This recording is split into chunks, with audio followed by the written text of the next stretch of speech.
So guys, for the first method, you want to go to search and type in services. Click on it. And now once you run this, you want to scroll down until we find workstation. Here it is at the very bottom. Double click on workstation. Make sure that you have the startup type on automatic and then click on start, which will now make the server status running. And then click on OK.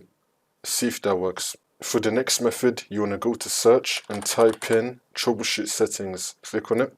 And then once you run this, you want to click on other troubleshooters. And now you want to find network and internet. Click on run. And now this will come up, the network and internet troubleshooter. If it detects any problems, it will try to fix it for you. See if that works. For the last method, you want to go to search and type in network reset. Click on it. And then once you run this, you want to click on reset now. And then click on yes. It's now going to restart your computer in 5 minutes, or you can just do it yourself right now. And then hopefully this will fix your problem.